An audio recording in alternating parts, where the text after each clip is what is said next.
Estamos de volta mais uma vez de novo para a alegria do nosso querido Japão, que está congelando-os. Para que produção? Para que -2 hoje, -1, neve, vento? Não precisamos disso, não precisamos. A gente pode conviver muito bem com primavera e verão. Carlinhos de Laronga por aqui, falando da província de Shizuoka. Seja bem-vindo a mais um episódio do Mochiori, o nosso espaço para a gente conversar, mas é muito mais que palavras. Aqui o que a gente está buscando é transformação, e é para isso que os nossos convidados vêm aqui a brilhantar os nossos diálogos. Hoje a gente vai conversar sobre desinformação, palavrinha nova aí do português, e violência digital. Para isso eu vou receber Andréa Alger, advogada, especialista em direito digital. Olha que coisa maravilhosa, gente, assim, só gente chique que aparece aqui no podcast.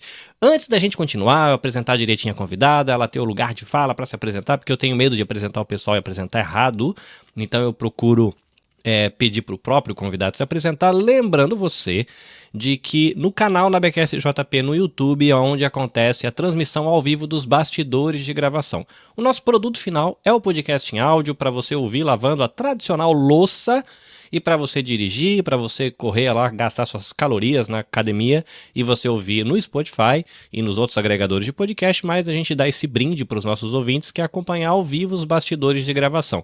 Qual que é a parte legal? A galera que está aqui no Instagram, no Facebook, no YouTube, pode interagir com a gente nos comentários e a sua pergunta vira parte da pauta, o seu comentário vira parte da gravação. Então é uma maneira de você participar, né? Um presentinho aí para os nossos ouvintes que dedicam, às vezes, 1 hora, 1 hora e meia para estar com a gente. Outra coisa importante, se você não segue ainda Nabecast JP no Instagram, você está perdendo tempo, segue lá, gente, porque sempre tem informação nova, tem dica de produtos, tem os eventos onde eu vou participar, tem a agenda cultural da comunidade brasileira no Japão, um lugarzinho ótimo, Instagram, os stories, para você ficar sabendo tudo que está rolando na Nabecast e por onde minha produtora se mete. Mas se você não segue também o Mochiori no Spotify ou no YouTube Music, você também está perdendo tempo, porque a gente está gravando aqui o episódio 104 e a gente tem 103 episódios conversando sobre desenvolvimento pessoal, saúde mental e bem-estar. Vocês têm muita coisa boa. Outra coisa muito maravilhosa, agradecer aqui o nosso parceiro Livraria Upstage. A gente produz podcast, a gente gosta de diálogo, compartilhar conhecimento, mas um outro meio de você conseguir muita informação legal e conhecimento legal é através de literatura. E a Livraria Upstage tem servido aí há mais de uma década a comunidade brasileira no Japão. Então, se você quiser informações via Instagram, livraria _upstage. Se você quiser informações diretamente no site, livrariaupstage.com, e você vai lá investir o seu rico dinheirinho no seu desenvolvimento. Isso é muito maravilhoso. Bom, chega de blá blá blá, vamos conversar com a nossa convidada, abrir o microfone dela aqui. Olá, seja bem-vinda ao Japão. Oiê! Oi, Carlinhos, bom dia, boa noite para todo mundo. Aqui no Brasil eu ouvi agora o Carlinhos falando que está um frio, aqui está um calor de passar, infelizmente está muito quente aqui. Estamos nos dois extremos, não só no horário, mas na temperatura também. Primeiro agradecer. Você está falando em que região do Brasil, André? Eu estou em São Paulo. Capital? Isso. São Paulo, capital. Eu tenho ouvido do pessoal que mora aí na região do interior de São Paulo que a coisa tá terrível mesmo, né? Esse verão tá tostando, né? Tá, eu sou gaúcha também, Rio Grande do Sul agora teve sensação térmica de mais de 50 graus. Então, assim, estamos nos extremos, né? Não só no horário também. Estamos passando aí. Deu até um pouquinho de vontade de estar no Japão agora, só para passar um pouquinho de frio. A gente sabe que o frio em excesso também, a gente sofre também, né?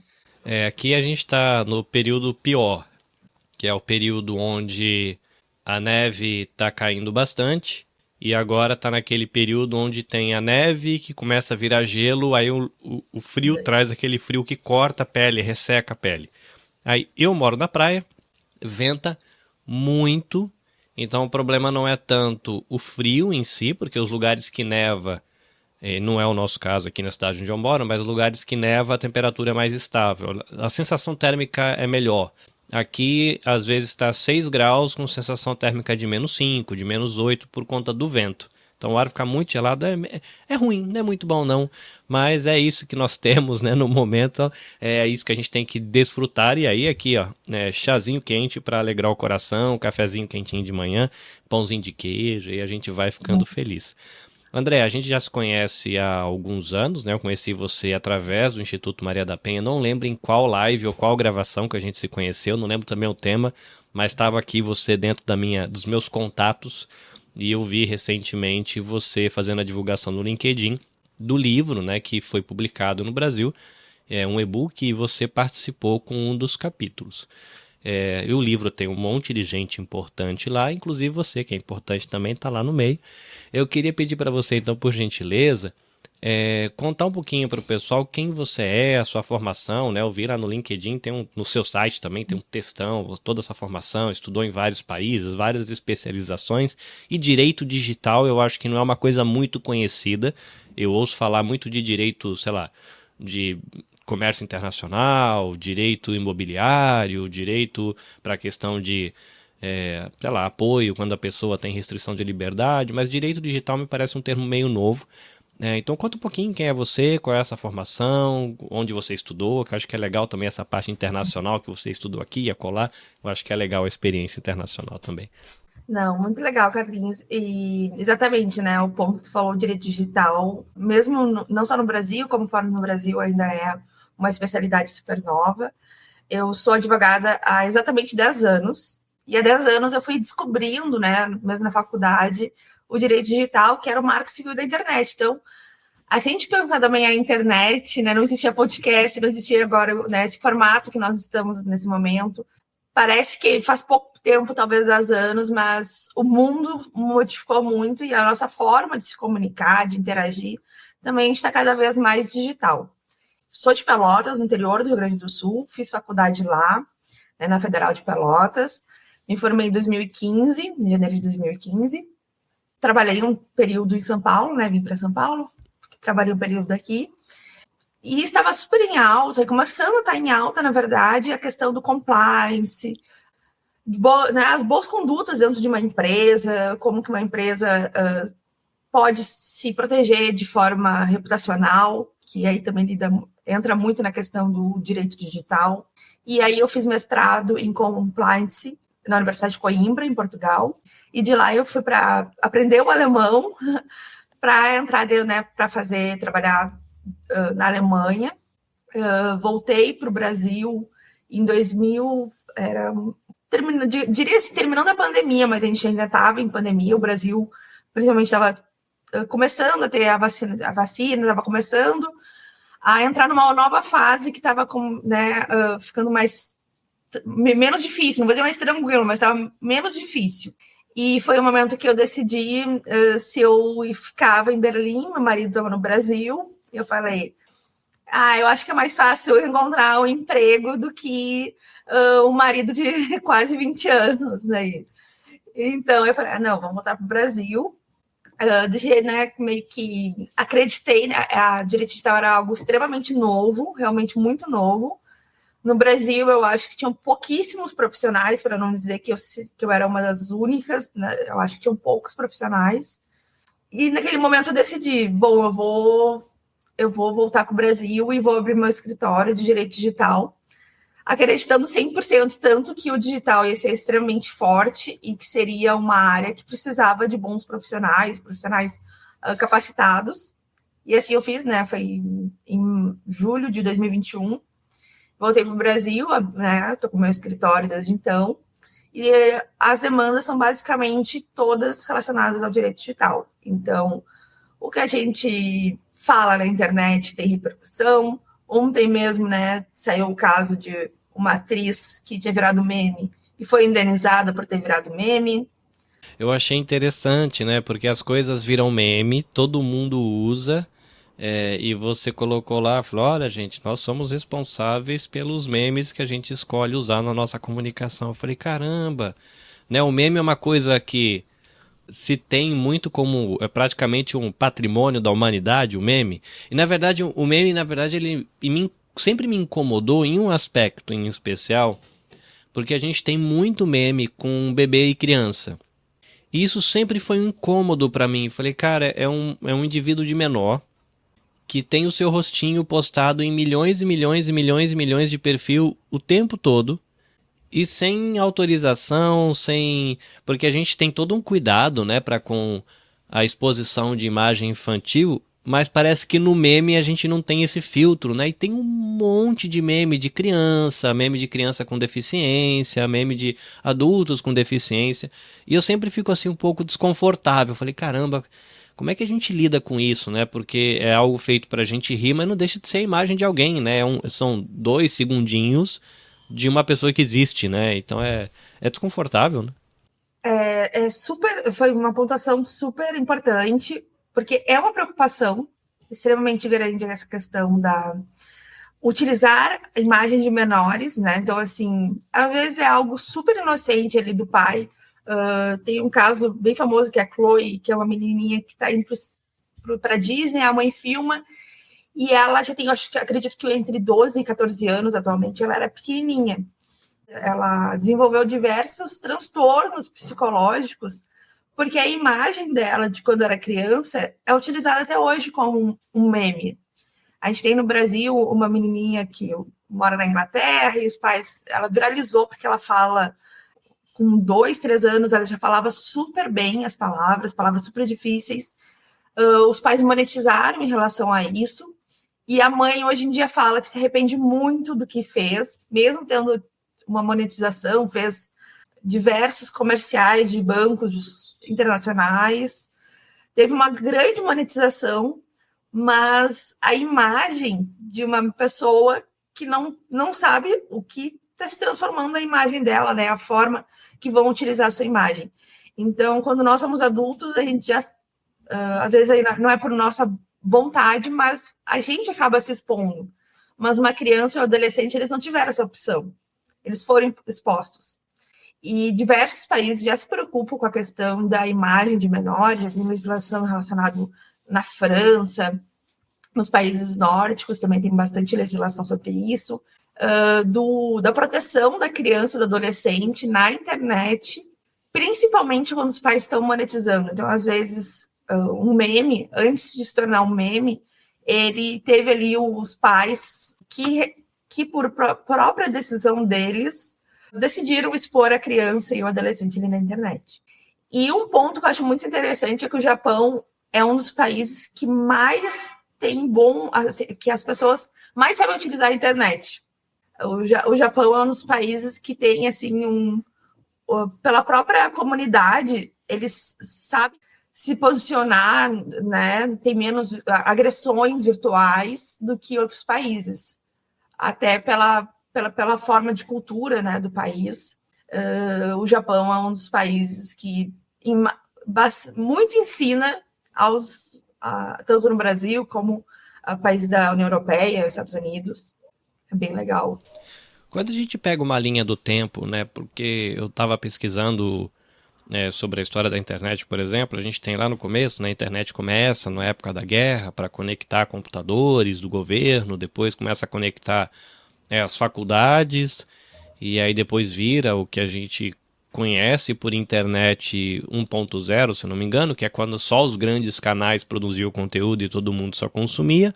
Aí vem um outro movimento, que é o movimento internet 2.0, que é quando os usuários também podem produzir conteúdo, aí começou a vir os blogs, os sites, e a gente tem agora esse fenômeno, que eu não sei se está dentro do 2.0 ou se já ganhou mais número, que é a época da rede social, que virou uma outra coisa, né? A internet, com o uso da rede social, é muito mais dinâmico do que você usar ter que acessar um blog para fazer a leitura de uma coisa, né? Não é você que busca a informação, agora a informação chega até você, de certa medida. Quando é que essa preocupação com desinformação e violência digital entra aí na história? É algo antigo? Porque assim, a internet também não é tão velha, né? O podcast mesmo começou em 2004. Então foi ali, né? Faz 20 anos agora. Mas quando é que entra na linha do tempo a preocupação com isso? É uma coisa que a gente herdou do jornal, revista e rádio? Ou não? Quando é que na história da internet entra essa preocupação com isso? A preocupação, como tudo no direito, né? A preocupação sempre vem depois de que um caso ganha notoriedade. Eu tô rindo porque aqui no Japão é assim, tipo, tem alguma coisa que pode cair. Todo mundo tá vendo, ninguém faz nada. O dia que cai, aí vira uma muvuca e fazem. Aí inventam uma lei que não pode mais colocar um negócio que pode cair ali. A gente acha engraçado, porque às vezes tava assim, a gente tava tão na cara que ia dar nisso. Mas enquanto não acontece, ninguém faz nada. Depois que acontece... No Brasil, assim, eu diria que o marco, porque não existia nenhuma legislação, assim, falando especificamente no Brasil, e eu acho que em relação à legislação, o Brasil dá um suporte muito maior, por exemplo, do que a União Europeia. Até 10 anos atrás, o Brasil, na minha opinião, era bem vanguardista na questão de legislação. Mas no Brasil, assim, na minha opinião, o marco que fez a preocupação das autoridades olharem foi quando uma atriz extremamente famosa, que era casada com um jogador de futebol, que eu acho que foi talvez um dos maiores jogadores do mundo, brasileiro, ela já estava divorciada dele, foi para uma praia em Ibiza, e os paparazzi filmaram e ganhou uma repercussão. O vídeo parou no YouTube, o YouTube já existia, já tinha muitos usuários, e simplesmente em toda a internet e capas de revista, que também, né, nem todo mundo estava na internet, isso daí faz um pouco mais de 10 anos, ela queria a remoção do conteúdo do YouTube, porque eram imagens íntimas dela, né, com um novo namorado na praia, e estava o mundo inteiro assistindo, e ela não tinha nenhuma proteção legal. Foi realmente parar nos tribunais superiores para a remoção de conteúdo, até mesmo a responsabilidade dos provedores de internet, como essas grandes big techs, que naquela época seria mais o YouTube. Uhum. E não tínhamos legislação. Então, assim, até mesmo os votos dos julgadores eram... O que está valendo mais? Ela é uma pessoa pública? Será que isso não é de interesse da sociedade? Bom, uma cena íntima de uma pessoa estando com o namorado, será que isso é de interesse da coletividade? Então, ali, naquele momento que eu acho que foi o divisor de águas de começar a sociedade a discutir o que tem que prevalecer, a nossa privacidade, quando a gente está falando relacionado a ter algum conteúdo, por exemplo, exposto na internet, o meu direito de imagem, o meu direito de privacidade, ou considerar que isso é de interesse de toda a sociedade.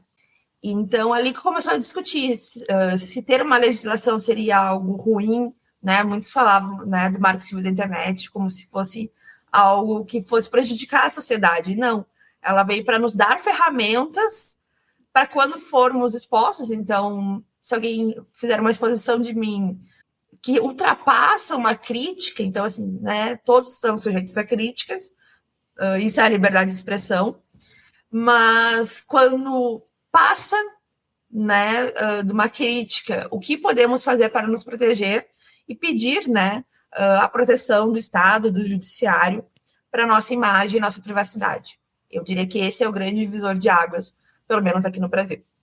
E é interessante isso que você falou de todo mundo estar sujeito à crítica, porque nem todo mundo gosta de todo mundo, né? Acho que é natural do ser humano você discordar de opiniões e conduta das pessoas.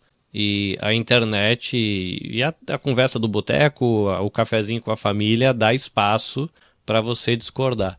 E como parte, né, do tema hoje tem a ver com violência digital, é comum na internet a coisa de maneira muito fácil mudar de tom. Porque eu acho assim, na conversa com a família tinha discussões acaloradas, no boteco tinha discussão acalorada, no futebol tinha discussão acalorada, mas parece que na internet existe uma sensação de liberdade um pouco maior. Então não é só, é muito comum pelo menos, né, você vê quando você começa, se acontece alguma coisa você vai ler as legendas, os comentários, não é, olha, eu discordo do posicionamento do fulano, discordo do raciocínio, discordo do argumento e não aprovo a conduta. Até aí, normal, faz sentido, todo mundo tem direito de se posicionar em relação ao estilo de vida e uma determinada maneira de ler a vida.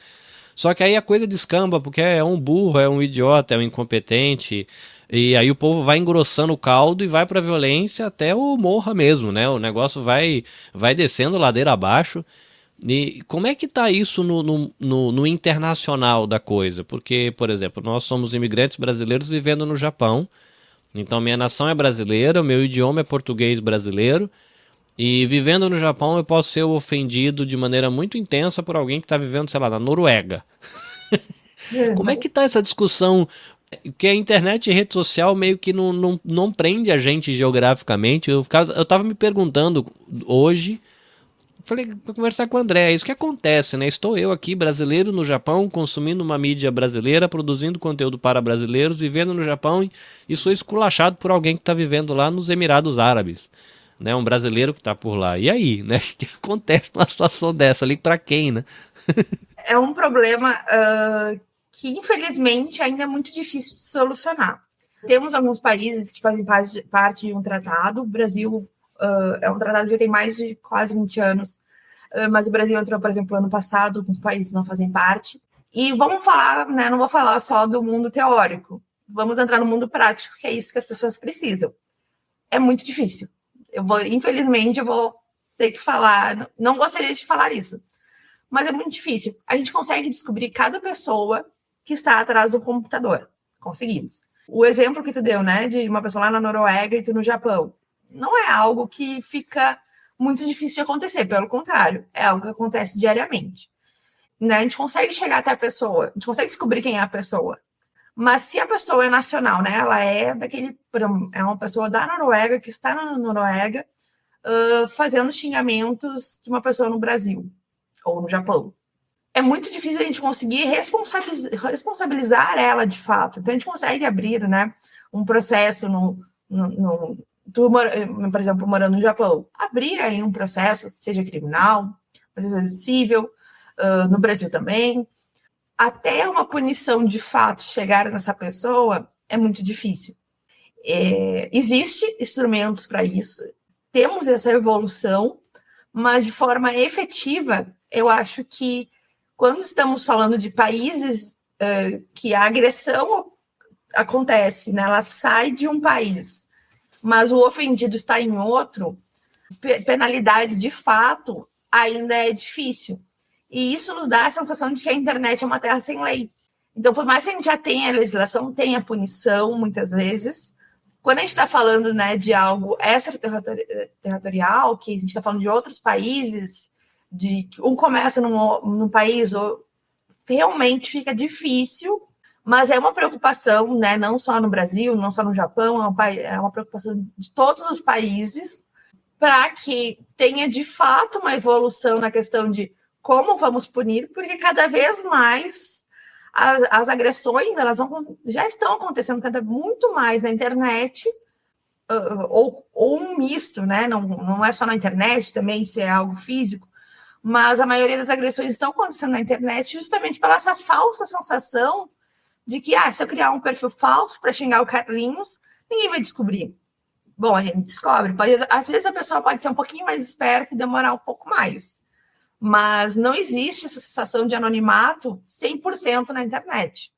Quando a gente está se expressando, para tentar trazer aí algo de maneira um pouco mais palpável, né? A gente colocou aqui uma situação de quando eu fui ofendido. Mas vamos imaginar que eu estou me expressando. Hoje, quando você pensa, por exemplo, o Brasil normalmente se pauta muito por convenções que acontecem nos Estados Unidos ou na União Europeia.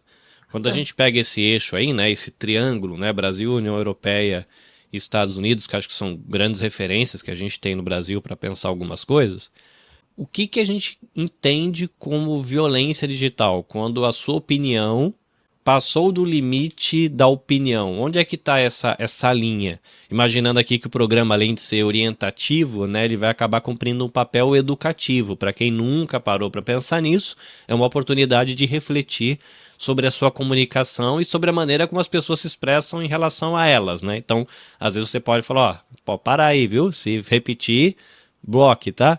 Né, para a pessoa também não aceitar tudo, achar que está na internet é obrigado a aceitar qualquer tipo de expressão. Mas a gente, quando está se expressando na internet, o que hoje, né, na prática ou na legislação, aponta para a gente que tem uma linha amarela ali que você já deve começar a ficar preocupado com a sua maneira de se expressar. Onde que está essa linha? É muito difícil, é realmente muito difícil. E eu sempre gosto de falar que a gente não tem que se preocupar só em ser agredido, só ser vítima.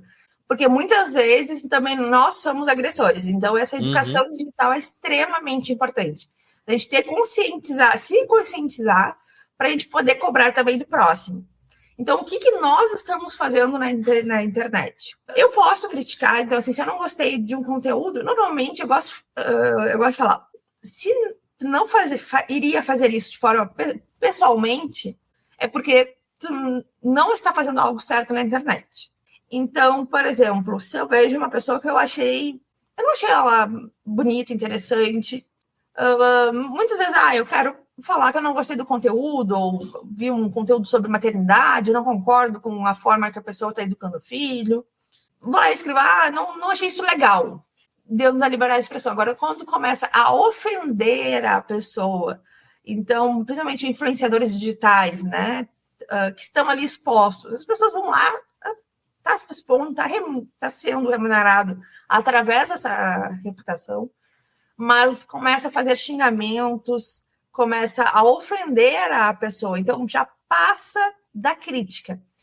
Só que realmente é algo que a gente tem que trabalhar muito no nosso dia a dia para perceber o que é uma crítica e o que passa. Então, assim, alguém pode chegar aqui no nosso chat e falar, não estou achando interessante o que a Andréa está falando, não estou gostando do conteúdo hoje. Isso é uma crítica, estou sujeita a críticas. Mas agora a pessoa fala, não gostei da Andréia, eu achei ela... Vou dar um exemplo. Que mulher burra. Bom, aí já está me ofendendo, já está passando do limite do que poderia ser falado e eu buscar a devida responsabilidade do que a pessoa está ali falando. Então, é muito tênue, assim, a linha... É sutil, né, a linha que separa... É muito. Porque assim, entre eu dizer que a sua argumentação é muito fraca e eu acho o seu argumento muito vazio, e entre dizer, você é muito estúpida, você é muito idiota por estar falando desse jeito. Parece que você está dizendo a mesma coisa, mas é muito diferente, né? Você dizer, cara, eu acho que você está buscando informação muito irrelevante e sua argumentação é muito fraca. Ou seja, não vale a pena nem te ouvir. Beleza, é a minha opinião sobre a tua argumentação e a tua fonte. Mas aí quando você passa, mas aqui você é feio, você é baixo demais, você é pesado demais, você é leve demais, você é loiro demais, você é branco demais. E aí começa pro... É muito comum, não sei se outros países também fazem isso, mas pelo menos eu percebo que nessas discussões brasileiradas da coisa, a gente descamba pra ofensa por características físicas rapidinho, né? Ou por a índole sexual, sei lá, a gente vai misturando as coisas, né? A questão é um argumento de política e você tá xingando a altura da pessoa já. Mas o que tem a ver se eu sou alto, se eu sou baixo, com o fato do posicionamento político X, Y ou Z, né? É complicado isso, né? Não, mas o teu exemplo foi perfeito, Carlinhos, e vamos trazer agora para algo super atual que está acontecendo no Brasil, que mostra um pouco da cultura brasileira e também que a gente se passa. Agora, a Fernanda Torres está no Oscar e tá todos os brasileiros querendo comentar e engajar. Isso é muito legal. E podem falar, né, do filme X, do filme Y, para enaltecer o filme brasileiro. Mas aí passou, né, do bom senso que estavam falando do filme para agredir os artistas daquele filme para enaltecer o nosso. Então, assim, não veio aquela movimentação como algo que foi pensado para ser cruel, para ser... Não, foi aquele entusiasmo de vamos enaltecer o que é nosso. Que a gente tem muito, principalmente quando a gente está fora do Brasil, também, claro que há muitos que estão comentando, interagindo, mas quando a gente está fora, a gente fica com tanta saudade também, que tudo que é nosso é muito melhor do que o resto do mundo. Então, para nós é algo inédito ter 3 indicações de um filme no Oscar. Todo brasileiro, né, está fazendo está super entusiasmado com isso. Isso é fantástico, é incrível, né, ter essa união. Mas aí a gente se passa quando começa a fazer a crítica ali para enaltecer o filme brasileiro, enaltecer os artistas brasileiros, mas começa a ofender os outros artistas. E que seria uma crítica minha que não ultrapasse esse limite? Falar, esse filme eu não gostei tanto, eu gostei muito mais do filme brasileiro. Super válido. a gente vai estar enaltecendo o que é nosso.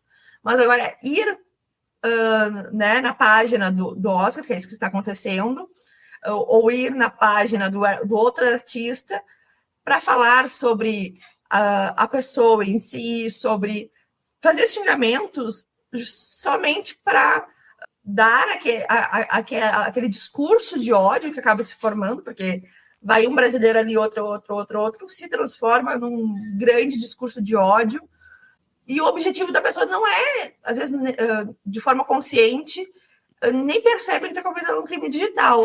O objetivo inicial ali era só enaltecer o que é nosso. Então, eu acho que esse é o exemplo que está acontecendo aqui no Brasil, e não só no Brasil, né, mas é um movimento que estão todos os brasileiros super entusiasmados, com um bom objetivo, mas acaba cometendo um crime digital contra os outros participantes ali também do Oscar. E quando a gente fala de desinformação, mesmo que, assim, pro olhar que eu tenho do passado, que já tinha jornal, já tinha rádio, já tinha revista, eu não me lembro de ter ouvido essa palavra antes, né? Quando essa palavra começou a chegar no meu radar, foi numa tentativa, talvez, de deixar a expressão fake news, que começou a ser muito usada, e é uma expressão inglesa, ou em inglês, para deixar algo mais brasileiro, né? É a impressão que eu tive. Quando é que essa discussão de desinformação ela começa, esse conceito de desinformação, e o que hoje a gente rotula como desinformação? Porque existe uma discussão, pelo menos a impressão que eu tive, né? Você citou o Marco Civil da internet, que muita gente achou que ia ser um problema, e não, é uma ferramenta para ajudar. E quando a gente começa a lidar com essa temática da desinformação, de que há coisas que precisam ser rotuladas como desinformação, muita gente se ofende porque acha que é um cerceamento de liberdade da comunicação. Não, eu tenho direito de falar o que eu quero aqui, né? Então é minha opinião e boa, né? E qualquer diferença, até, né, de qual é a diferença da minha opinião sobre alguma coisa e a desinformação sobre alguma coisa. Explica um pouquinho pra gente esse conceito, né? Porque ele, pra mim, assim, por mais que eu já tenha ouvido falar dele algumas vezes, dá meio um nó na cabeça, né? Porque não é informação, é desinformação. Aí dá uma bugada na cabeça o termo, assim. Eu gosto de falar, Carlinhos, que nós, né, a sociedade no geral, assim, no mundo inteiro, nunca, né, é uma sociedade que nunca esteve tão conectada e ao mesmo tempo tão desinformada, né? Então, o que seria essa desinformação? Porque antes, para a gente chegar numa informação, a gente comprava um jornal que teria todo um cuidado ali dos jornalistas, de edição, porque quando a gente chega ali o produto para nós, a gente não sabe o que existe ali por trás, né, para chegar aquele jornal até nós. Então, hoje em dia, é muito fácil conteúdos, assim, vou chamar como conteúdos, mas conteúdos chegarem até nós através do algoritmo. E o que o algoritmo faz, né? Quando a gente está numa rede social ou navegando, hoje em dia, a maioria, grande parte da população mundial é através de uma rede social que acaba chegando a informação, né? E muitas vezes o algoritmo ele não está se preocupando, né, do que vai entregar para nós, ele vai entregar para nós o que está monetizando a eles, que é um conteúdo que vai viralizar, que vai ter muito compartilhamento. Então, infelizmente, muitas vezes o que chega para nós não é algo verídico. E acabamos acreditando e disseminando isso. Então, a desinformação é isso, é um conteúdo que não é verídico e que acaba chegando na população como diversas formas, chegam como se fosse uma verdade, a sociedade acredita, e para tirar aquela informação falsa e trazer de fato a informação de algo verídico e de que aquilo não é verídico, o estrago já foi feito. Então, por isso que é uma preocupação tão grande, porque chega até nós um conteúdo que não é verídico. Muitas vezes, o conteúdo que chega até nós não tem nenhum objetivo de realmente trazer a verdade ou nos informar ou trazer uma notícia, é simplesmente ter um conteúdo viral e que isso monetiza, então não tem uma preocupação do conteúdo que vai estar chegando até nós, se vai ter alguma certa utilidade ou alguma veracidade. Simplesmente quer monetizar. Eu, por exemplo, até por trabalhar na área, às vezes chegam notícias, por exemplo, agora da temperatura do Rio Grande do Sul, me comentaram. Eu não acreditei, falei, não, não é possível. Aí fui atrás até encontrar uma fonte que eu confio, né, digamos assim, que me traz, que eu vejo um certo cuidado. Eu falei, nossa, realmente está com uma sensação térmica que está batendo 50 graus, tá quase, né, estavam falando de 60, e eu, não sei, não pode ser verdade. Então, é tanta desinformação que a gente tem que ficar cuidando, que a gente acaba tendo até dificuldade de chegar num conteúdo de fato, a gente vê a credibilidade, porque até mesmo meios de comunicação acabam acreditando em informações que não são verídicas, meios que são sérios, considero sérios, né? Jornais de grandes emissoras, acabam disseminando realmente desinformação. Então, eu diria que é uma epidemia que estamos vivendo da desinformação, tanto no Brasil como, eu diria que é um problema mundial, porque se chega, né, se fala tão desinformação e desinformação, porque se chega uma informação inverídica para nós, com muita mais facilidade e com muito mais dificuldade de se trazer uma informação de fato. Sabe uma coisa que eu tenho comentado bastante? Que eu acho que, sei lá, a minha cabeça de quem via os meus pais assistindo jornal na TV, ouvindo o programa de notícia de manhã enquanto passava o café e comprando, sei lá, jornal no final de semana, jornal de papel e revista uma vez por mês, sei lá, alguma coisa assim. Eu tinha muito na cabeça essa questão da informação. A informação é algo importante. Hoje em dia eu tenho chegado à conclusão e eu tenho tentado viver por essa experiência ou por essa maneira de lidar com a informação. Eu sempre recebo a informação, né, o dado, mas eu particularmente, atualmente, eu tenho tentado entender qual é a narrativa que está sendo construída com aquele dado. Por que eu digo isso? Na experiência aí dos últimos, talvez, 8 anos, né, e a tensão política que cresceu no Brasil de maneira muito exacerbada, eu percebo que você tem o mesmo dado, dependendo de quem está contando a história, aquele mesmo dado serve para enaltecer uma coisa muito boa ou para revelar uma estupidez tremenda que não tem tamanho. Aí fala, cara, como é possível o mesmo dado gerar um sentimento de uau e de ai meu Deus, como é que conseguiram fazer isso? Eu percebi com o tempo que tem que prestar atenção também na narrativa. Então hoje em dia quando eu recebo uma notícia, quando eu recebo um corte de podcast, quando eu sempre me pergunto, legal, tem o dado, mas qual é a narrativa que está sendo construída aqui com esse dado? É uma narrativa de reflexão, é uma narrativa de ataque, é uma narrativa de... Às vezes, se você tem uma narrativa que é mais importante que o dado, às vezes você pega metade do dado, porque aquele meio dado, ele vai dar uma interpretação X para a sua narrativa, e aquele dado que não é mentiroso, mas é meio verdadeiro, ele vai te dar você vai ter uma reação super intensa, e na verdade se você tivesse o dado inteiro, talvez a tua reação não fosse a mesma. Aí eu sempre hoje tenho olhado recebido informação com esse um pouco de cuidado. Não, legal. Tem aqui uma informação crítica sobre o tema tal. Beleza? Qual será que é a narrativa que está por trás aqui? É um posicionamento, né? Se for pensar na política, é um compromisso ideológico que aconteça o que acontecer, sempre vai pintar a caricatura do outro como horrível. Mesmo que ele faça uma coisa boa, vai usar a narrativa para dizer que foi ruim. Né? Eu já me pergunto, tem me ajudado um pouco, não vou dizer que resolve, mas tem me ajudado um pouco a tentar lidar com isso, né? E não me tira a possibilidade de acabar recebendo um dado que não veio de pesquisa nenhuma, né? Cientistas dizem que... Cientista quem, né? De que pesquisa, de que faculdade, de que instituição, de que país, a gente não sabe, fica jogado assim, né? Dizem as pesquisas, ótimo, quais pesquisas, né? A gente não sabe. Mas é uma prática que eu adotei, assim, de tentar ouvir o dado e tentar perceber a narrativa para saber o que fazer com aquele dado, né? Falei, vamos com calma nessa hora. Não sei se é uma boa solução, Não, mas mas é é uma estratégia que eu tenho usado para tentar me ajudar a lidar com isso, né? É super importante. E tu fez duas, né? Internamente tu faz duas perguntas para si mesmo, bom, qual que é a narrativa? E eu vou dar, o mundo está polarizado. Então a gente não tem dúvidas disso. Estamos vivendo numa época em que, de forma política, o mundo está polarizado. Um exemplo, né, que aconteceu no Brasil, um exemplo para ficar bem claro essa importância dessas perguntas internas que tu faz para ti mesmo.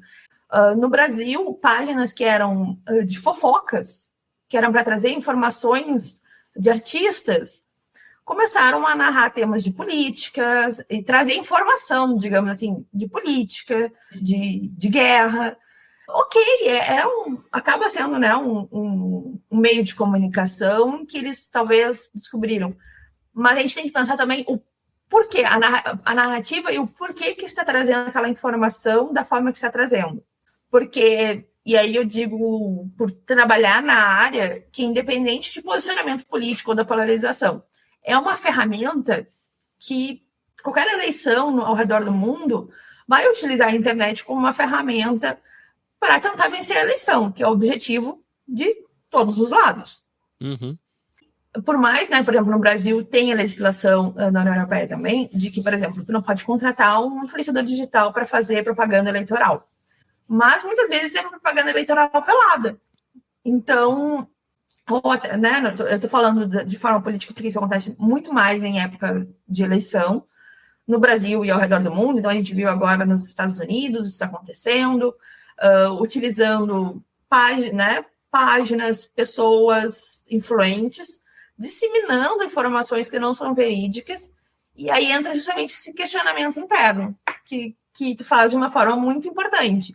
Qual que é a narrativa dessa pessoa? Bom, é um posicionamento, a pessoa já tem um posicionamento, seja de um lado ou de outro. Ela está querendo te influenciar, porque não precisa ser influenciador digital para estar influenciando na internet. Todos nós, de alguma forma, quando a gente se comunica, a gente está influenciando outras pessoas. Então, o objetivo é influenciar. E nós, né, que estamos ali recebendo o conteúdo, de questionar, bom, quer me influenciar de que forma? Vou buscar, né, talvez, uma outra fonte que tenha uma narrativa e um posicionamento diferente e eu chegar numa conclusão minha. Então, a gente tem que... Eu acho que essa pergunta é muito interessante, né, de forma interna, de buscar o porquê que aquela pessoa está tentando influenciar outras pessoas com aquela narrativa, e se não há um investimento por trás, aquela pessoa pode estar tentando influenciar, talvez nem por ser uma opinião pessoal ou ser o que acredita, mas ela está sendo monetizada para falar aquela opinião. Nunca tinha pensado por esse aspecto, né, porque para mim, né, para o tipo de conteúdo que eu produzo, o meu posicionamento, né, em relação à vida, à existência, à humanidade, é o que pesa, por exemplo, na escolha de pauta, a escolha de convidado, a condução da conversa sempre é pautada pelo meu olhar para a vida humana, para a vivência, sei lá, da sociedade, alguma coisa assim. E para mim é meio estranho imaginar você às vezes ir contra até a sua própria opinião por monetização, né? Eu sei que quando a grana é alta, as pessoas repensam inclusive esse tipo de coisa, mas para mim ainda é um universo estranho, assim, imaginar você fazer isso propositalmente, né? Não, vou aqui falar de uma opinião que não é minha, afinal de contas estou sendo pago para falar essa opinião e é isso aí, bola para frente, o que acontecer, né? Não é minha opinião mesmo, né? Só tô falando. E às vezes até, o nosso bate-papo aqui, a gente não está falando sobre um lado ou outro lado, a gente está falando sobre o quanto nós podemos ser influenciados, né, através da desinformação. Mas nada nos garante que vai chegar até nós um conteúdo, por exemplo, um corte do teu podcast de um lado, né, falando, eles estão criticando o lado X. E aí o outro lado pega o mesmo corte e fala, olha, eles estão falando porque é um corte, não vai estar a conversa inteira. Então, mesmo nós, assim, né, nesse momento aqui que a gente não está falando de lado nenhum, a gente está falando da desinformação que pode acontecer e é uma ferramenta que acontece, que é utilizada na política, e de cortarem como se a gente estivesse defendendo X ou Y. Falando isso, me fez lembrar quando teve, eu acho que talvez a última eleição, eu acho que foi na última eleição, eu convidei alguns professores, assim, relacionados à área de história, à área da própria política mesmo, gente que discute política no sentido acadêmico da coisa, né? Não partidarismo, né? O universo de como funciona a política e tal. E como os candidatos, um representava um pensamento, o que se diz, né, o do espectro político da direita e o espectro político da esquerda, eu trouxe professores de história e de política para dizer, beleza, que quando a gente fala isso, o cara é da direita, o que que é? Escreve com a mão direita, é destro, né? Qual que é a implicação disso para a saúde? Qual que é a implicação disso para o empreendedorismo? Qual que é a implicação disso para as relações internacionais? Qual que é a implicação da gente dizer que uma pessoa é de centro, centro-direita, centro-esquerda, esquerda-direita? Né, vamos ver de onde saiu isso, por que que a gente usa esse termo no Brasil e não usa, sei lá, a pessoa é de cima e de baixo.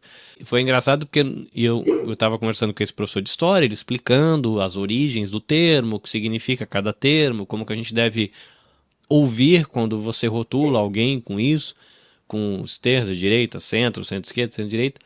E eu lembro que uma pessoa colocou no comentário, vocês estão fazendo lavagem cerebral. Eu falei, gente, é um programa educativo. Estou conversando com um professor de história, tentando explicar o que significa o termo, porque a gente fica brigando, dizendo que um odeia a esquerda e o outro odeia a direita, e às vezes você nem sabe o que significa o termo que você está dizendo que odeia. Eu só quero que você saiba. Você quer ter raiva, tá tudo bem. Você não gosta, tudo bem. Mas pelo menos entenda por que você não gosta. E foi um caso desse, né? Da pessoa ouvir um trecho e falar, estão fazendo lavagem cerebral nesse episódio. Eu falei, como pode ser lavagem cerebral, gente? Um negócio que não é partidário. Eu tô vendo história dizendo o que significa o termo. É você que vai decidir que termo que você gosta e qual você não gosta. Não tem nada a ver com isso. Foi engraçado, assim, a interpretação que a pessoa teve de um programa educacional, porque era educativo, né? A proposta era educativa, foi estranho. Não, mas as pessoas, até mesmo, por exemplo, canais como o teu, né, Carlinhos, que traz informação, principalmente quando nós, agora eu estou no Brasil, mas quando nós somos imigrantes e a gente está vivendo em uma outra comunidade, é super difícil, às vezes, a gente se conectar e ter informação de qualidade sobre a nossa cultura, sobre o nosso país, e de trazer informação sobre quem somos, a nossa história. E às vezes a gente está levando justamente fatos, né? Que a informação é isso, são fatos comprovados já. Ok, tu pode questionar, então existem diversas teorias de conspiração, e as pessoas acreditam que quando chega algo que está ali informando, trazendo fatos, e tu pode optar por não acreditar, né, nos fatos, mas na verdade já a tua fonte, né, do que tu está acreditando já está totalmente baseada na desinformação. Então tu recebeu tanta informação falsa que quando tu verifica algum conteúdo de qualidade que está trazendo ali fatos, tu já fala, não, isso não é verídico, porque tu já criou uma opinião baseada em desinformação. Então, é essa a preocupação, e é uma preocupação mundial, de quanto a desinformação nos traz preocupações, né? Então, um exemplo, assim, né? Eu sou gaúcha, então a gente viveu, eu moro em São Paulo, mas minha família viveu momentos super difíceis, né? Em maio, no Rio Grande do Sul.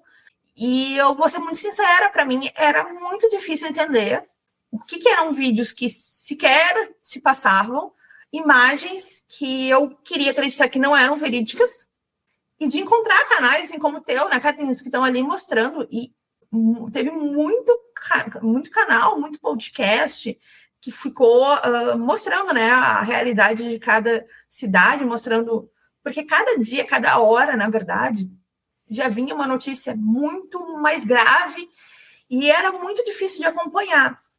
O que são fatos que estavam nos trazendo ali, e a dificuldade de nós, bom, aí eu não estou falando de outro país, eu estava em São Paulo, mas para mim parecia que eu estava vivendo num mundo paralelo, porque São Paulo, vivendo normalmente, porque, claro, não tem como ser diferente, por mais que teve uma solidariedade de todos os brasileiros, né?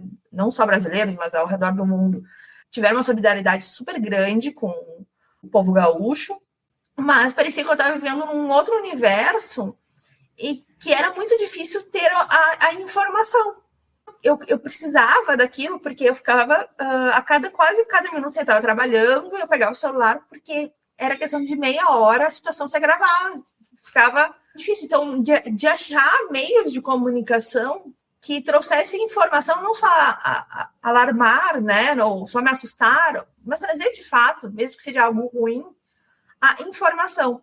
Então, principalmente, né, porque é um canal que fala para brasileiros que são fora do Brasil, eu acho que é super difícil da gente ter canais que estão nos informando, que estão nos trazendo fatos, porque a gente fica um pouco isolado da nossa comunidade. Então, ter um canal como o teu, que traz diversos tipos de... Não digo sua opinião, mas se preocupa muito com quem que está ali falando para o teu público. E o que está falando, né? Se é realmente são fatos históricos. Então, essa preocupação, esse cuidado que tu tem de cada convidado, eu posso até não gostar da pessoa que está ali, mas a credibilidade, por exemplo, que tu tem para trazer cada convidado, para trazer cada tipo de informação, porque tem fatos históricos que não tem como ser modificados, né? O que muda é justamente quem está ali atrás do meio da comunicação e o objetivo de querer desinformar um fato, né? Desconstruir um fato histórico. Essa questão do fato histórico é uma coisa interessante também. Eu tenho me dedicado a ouvir podcasts, por exemplo, produzidos por pessoas negras e a leitura histórica que essas pessoas têm e que agora, pela quadra da internet, pela primeira vez elas estão podendo dizer como que elas viveram aquilo. E eu sou um cara branco, eu tenho olho verde, minha família, no passado, pelo que eu entendi, a família da Espanha lá, fugindo do contexto de guerra, com as questões migratórias para o Brasil, parou no Brasil lá, nasci brasileiro. Não tenho raízes, por exemplo, indígenas, né? Não tenho minha raiz é praticamente espanhola, de famílias que migraram para tentar a vida no Brasil. Então, assim, dentro de um país que tem a questão com o racismo, teve por muitos e muitos anos a questão da escravidão, muita coisa eu não vivi, porque apesar de ser um cara também de fora, tanto quanto uma pessoa que é descendente de algum país africano, eu sou de fora, mas eu sou branco, então nessa balança eu estava de um outro lado, né? O tipo de conversa que a minha família participava era, apesar de a gente ser família simples, ninguém era fazendeiro, não era nada, mas é um outro lugar, né? Então eu aprendo muito ouvindo programas produzidos por mulheres falando da história da história moderna, a partir do olhar feminino. Eu sei que existe até uma diferença, por exemplo, o olhar feminino negro do olhar feminino branco, porque... Uma vez eu ouvi uma moça negra falando, né, por exemplo, sobre isso, né, fugindo um pouquinho aqui do tema, mas a gente está dizendo aqui sobre fato histórico, informação, narrativa. Ela falou, olha, as mulheres brancas, elas celebram o fato de poderem sair de casa para trabalhar. A mulher nunca perguntaram para a mulher negra se ela queria trabalhar. Primeiro ela foi escrava, depois virou empregada. Para a mulher negra, poder ficar em casa cuidando do filho é luxo, não é prisão.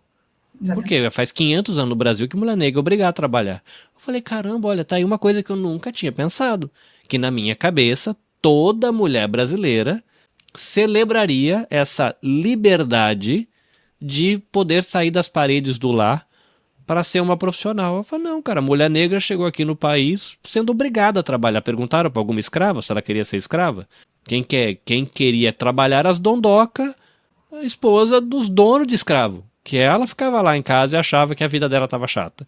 Mas para a negra que estava lá trabalhando de escrava, ninguém perguntou nada. E aí eu falei, poxa, interessante, ó, tem aí um fato histórico que a narrativa que me contaram era só do olhar do proprietário, vamos dizer assim, né?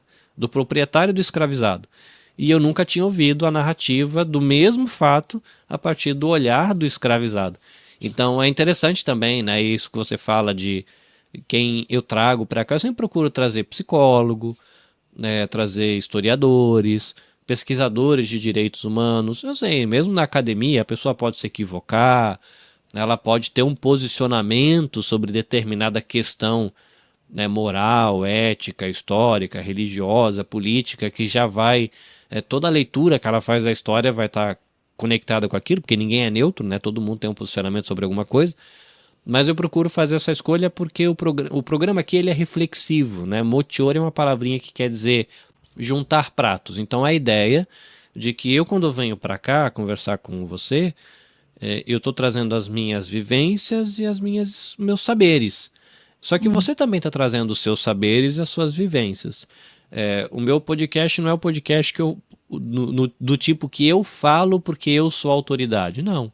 Eu quero refletir sobre temas importantes e trago alguém que pesquisou. Normalmente, se alguém que pesquisou costuma ter ouvido 2, 3 opinião. Ela vai ter a opinião dela sobre o tema, mas eu sempre procuro ouvir. Mas e qual é o outro lado diz o quê? E como eu costumo trazer professores, pesquisadores, escritores, a pessoa fala, olha, o outro lado, a narrativa é essa, né? A minha opinião pessoal é X, mas existe esse outro olhar que a pessoa tem que considerar também na hora de se posicionar.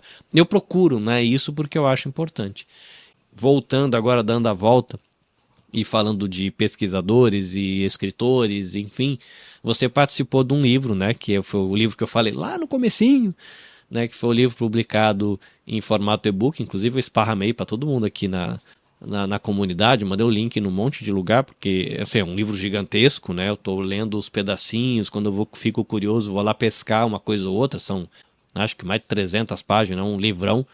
Mas conta um pouquinho o que é esse livro e conta um pouquinho do capítulo que você participou, porque você tratou ali da temática junto com o outro autor que estava com você sobre inteligência artificial. E Isso.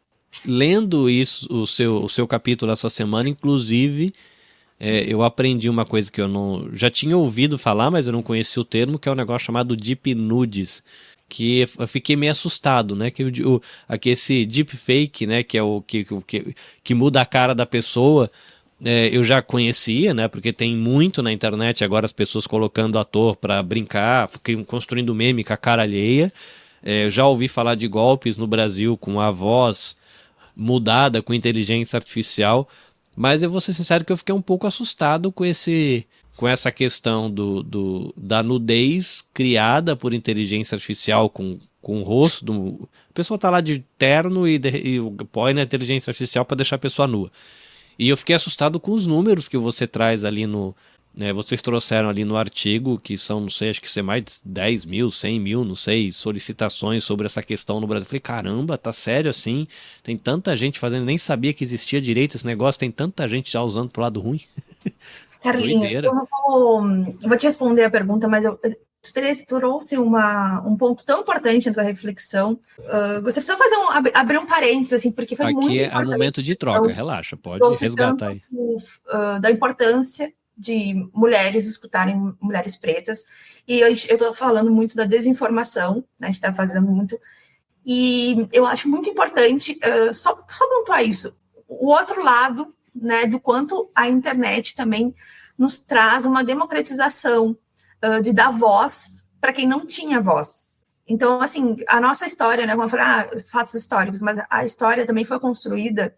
Quem que construiu, né, as narrativas das histórias, por exemplo, dos livros, que não estou dizendo que são fatos que não são verídicos, mas quem nunca teve espaço ao longo, né, da luta antirracismo, temos muitos homens pretos conseguindo espaço, mas o quanto é difícil para uma mulher, até hoje, para uma mulher preta ter espaço para falar, Eu conheço diversas doutoras, pessoas geniais, que têm muito pouco espaço. Então, a importância também da internet de dar voz e dar espaço, até mesmo um ponto, né, que tu falou sobre o feminismo branco, que muitas vezes é super questionado, mas dentro do próprio feminismo, as mulheres pretas eram silenciadas, mas eu não podia deixar passar em branco o outro lado da moeda, porque a gente está tendo,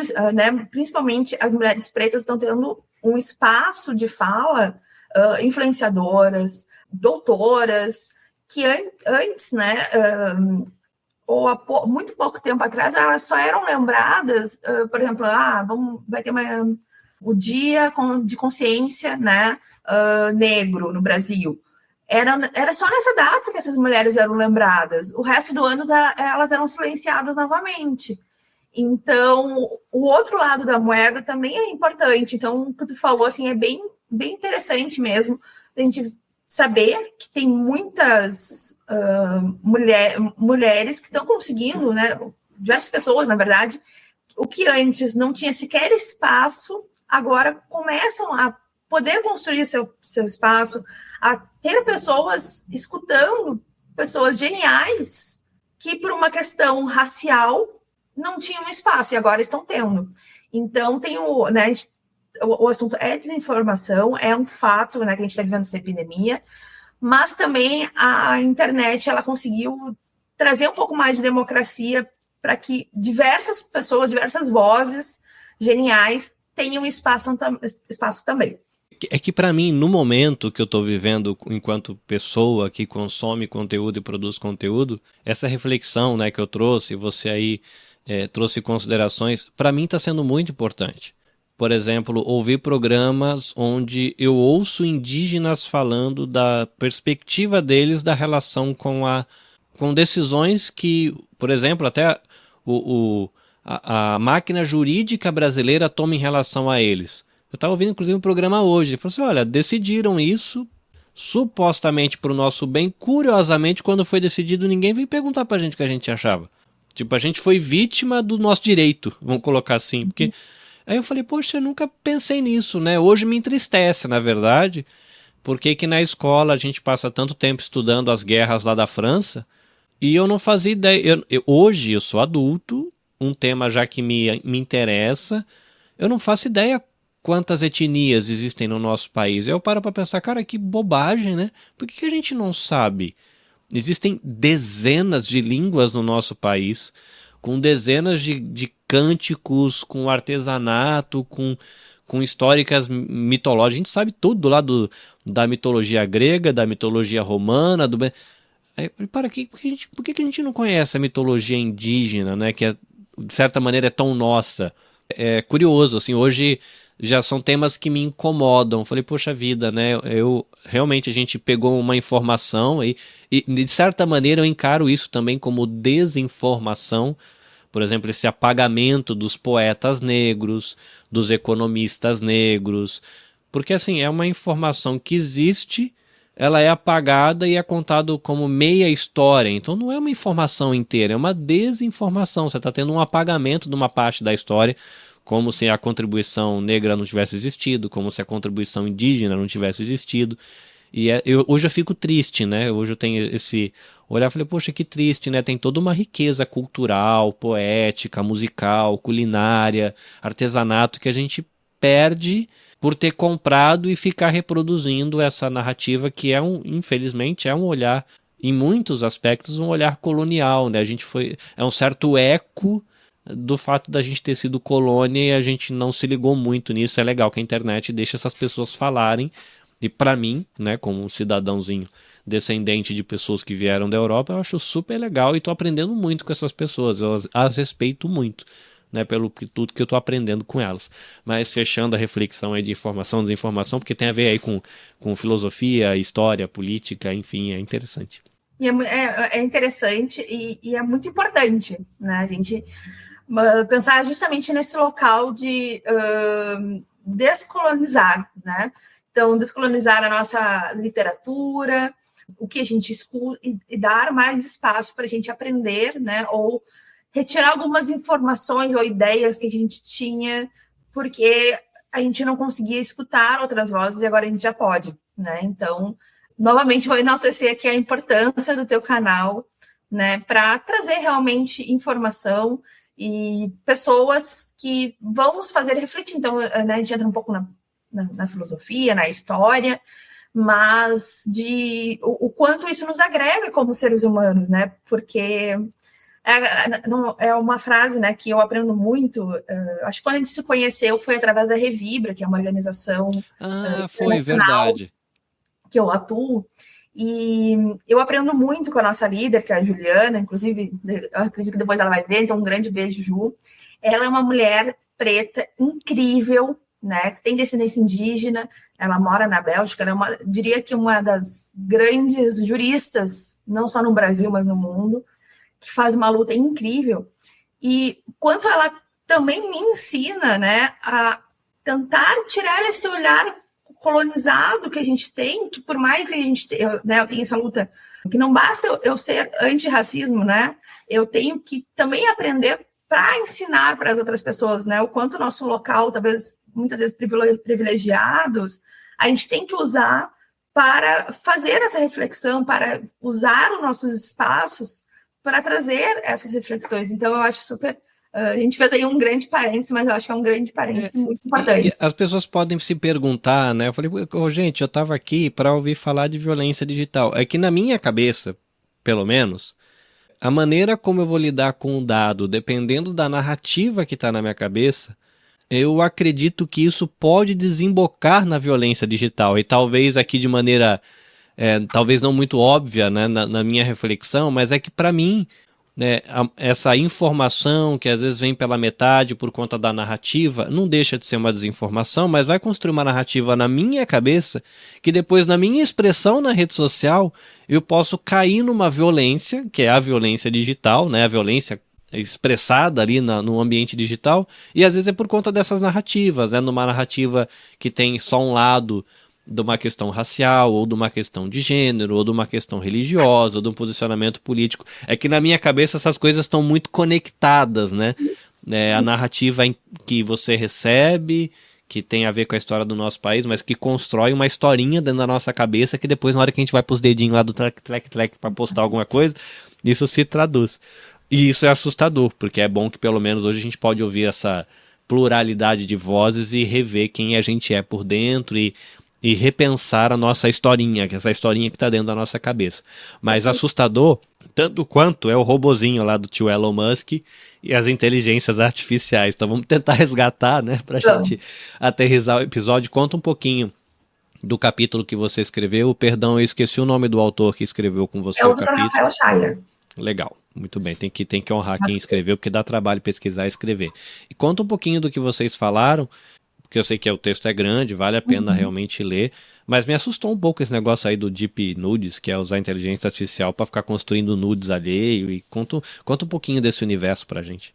Até tem um dado que o livro saiu em dezembro, né, para ver o quanto a internet e a inteligência artificial elas têm um andamento exponencial, assim, que os dados, o livro, né, é um livro do STF, então ele está gratuito de forma, um e-book, com diversos autores, então é do Supremo Tribunal Federal, em que tem 18, se eu não me engano, são 18 autores, então, se eu não me engano, são 18 artigos, e cada um fala de um tema sobre, um título, né, do livro é Desinformação, o Mal do Século.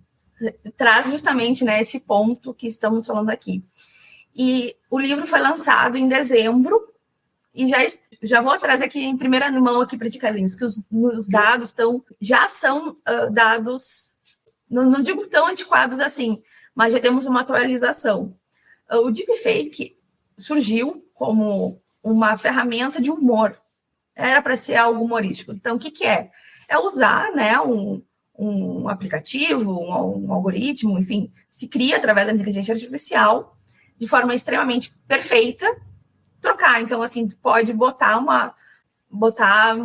a Fernanda Torres, agora que ela tá em alta, né? Tu pode botar a voz dela aqui, né, no teu YouTube, modificar e, né, parecer até de uma forma, uma brincadeira, que quem tá falando aqui contigo é a Fernanda Torres. A voz soa igual, a movimentação igual. Então, fica até difícil de a gente verificar se é verídico ou não. Então, era uma ferramenta que utilizavam, né, figuras políticas, mas, assim, sempre o surgimento não foi, né, como tudo na internet, nunca é para ser utilizado de forma ruim, mas nós, seres humanos, acabamos fazendo talento isso. muito próprio nosso. Exatamente. Então, era uma ferramenta que não é novidade, mas era utilizada por humoristas, né, com esse objetivo.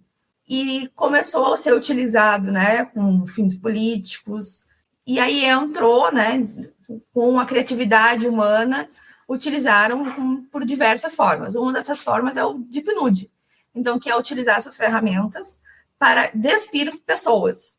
E o dado, né, que eu falei que eu ia trazer aqui de primeira mão, né, que no livro não está, isso foi lançado em dezembro, mas é que 90% do deepfake, então, assim, desses conteúdos criados por inteligência artificial para mostrar uma pessoa com nudez ou para ser uma ferramenta de violência, 90%, né, de que essa ferramenta ela é utilizada 90% é para fins sexualizados. Estou pensando na palavra, porque a palavra, eu acho que se eu utilizar a palavra correta, pode dar para derrubarem o conteúdo. Mas é para fins sexualizados. Acho que essa palavra fica um pouco melhor. Em 90% do conteúdo, desses 90%, 100%, ou seja, as vítimas, é um dado, 100% são mulheres. Então, a gente já verifica, né? Um homem pode ser vítima? Pode, mas não é. Porque, né, é mais uma ferramenta que utilizam para agredir, né, nós mulheres, porque vão retirar vão nos deixar com nudez, vão gerar, né, às vezes, muitas vezes, cenas sexualizadas que não são reais. E é um pouco assustador, né? Porque essa questão da inteligência artificial tá evoluindo tão rápido e as ferramentas estão ficando tão boas. E todo mundo tem pelo menos um Reels na internet com a sua cara e a sua voz ali. Mas se a pessoa só precisa disso para fazer um vídeo ou uma foto falsa, né? No Brasil eu estava ouvindo um programa que chama, acho que foi produzido inclusive pelo pessoal do Flow, chama Manual para Não Ser Feito de Otário. E é um livro com aquela linguagem mais jovem, meio desbocada, mas é um livro para você falar de como não cair em golpes. E aí eles entrevistam humoristas, entrevistam empresários, entrevistam atores, entrevistam os apresentadores de televisão, jornalistas. E é uma quantidade enorme dessas pessoas que caem em golpe com esse negócio de WhatsApp, de dado roubado. Recentemente eu tinha visto um negócio que eu achei a coisa mais absurda do mundo, que o pessoal tava, sei lá, roubam o telefone da pessoa e sabe quem a pessoa é. A pessoa tava fazendo tipo uma pescaria nas redes sociais, eles pegavam uma foto, imprimiam, colocavam tipo num manequim para destravar o telefone com a foto impressa da cara da pessoa. Eu falei, gente, que nível de maluquice. E assim, e é assustador, porque a gente usa isso, a cara da gente tá por aí, né? Ainda mais agora que você tem, sei lá, vídeo no YouTube em 4K. A definição é maravilhosa, né? E é assustador, né? Você pensar nessa questão da falsificação da voz, do rosto e do corpo, né? Para fins que seja, né? Eróticos ou não. Um trem doido, assim. Assusta um pouco, né? Essa questão de como a violência digital pode descambar para um lado muito maluco também. Inclusive, né? Pelo menos eu tenho visto muito hoje isso. O uso da inteligência artificial para ridicularizar, né? Político, ridicularizar atleta, ridicularizar, sei lá, religiosos, e não sei como é que vai ficar isso daqui para frente, né? Você que escreveu o artigo pode sinalizar, mas sei lá, é muito comum, né? Pega a foto do ator, ou do atleta, ou do político X e faz um monte de videozinho zoando a pessoa. Ainda que não seja real, mas tá a cara da pessoa lá, todo mundo identifica, né? Como é que funciona a responsabilização numa situação dessa, já que não é uma imagem real e de certa maneira não foi a pessoa quem fez, né? Ela só deu um comando, quem fez foi a máquina da empresa lá. Não sei como é que tá isso, mas parece um universo meio nebuloso também, né, André? Tem 3 objetivos, né, que se utiliza muito. E os 3 são muito importantes. Eu acho que o nosso público, né, o teu público, é um público de 18 anos mais, assim. Sim, no Mas geral são pessoas vou colocar os mais novinhos, 20, 25, mas no geral 35, 60, é o grosso do meu público, né? e eu acho muito importante falar por quê? Porque a gente está tendo. Muito em relação também à política, mas o que está acontecendo no dia a dia, tá? Que me preocupa, e aí é tanto eu falo tanto de forma acadêmica, né, como esse livro, como casos que chegam até o meu escritório, que não estão falando de um, dois, mas assim, todos os casos que chegam relacionados a deepfakes, que chegam no meu escritório, aparece muito na época eleitoral para ridicularizar principalmente candidatas mulheres, criam conteúdos falsos, sexualizadas, enfim, para desmoralizar. Mas a maior preocupação, assim, que chega e que me assusta, assim, como que também não deixa de ser a questão de como os pais têm que informar os adolescentes. Está sendo algo extremamente comum dentro das escolas, e eu digo assim, escolas não só no Brasil, é algo que está em todas as escolas, que é justamente por uma questão de estar entre os outros colegas, adolescentes, de utilizar para fazer, né, uma certa ridicularização ou de professoras ou de colegas, né? Então, está sendo muito comum, assim, vou dizer assim, chega todo mês um caso relacionado a isso aqui no meu escritório, de acontecer dentro das escolas. Então, assim, os adolescentes, porque a gente não está falando de uma ferramenta que tem que ter um grande domínio sobre a internet. Não, ela é uma ferramenta fácil de acessar. Então, muitas vezes, se um adolescente não tem a informação, não chegou para ele, que aquilo é errado, que aquilo pode, muitas vezes, configura um crime, no Brasil é configurado um crime. Então, se tu utiliza com um cunho sexual, já tem um crime para isso. E adolescente não responde crime, mas responde por ato infracional, e muitos são, inclusive expulsos das escolas.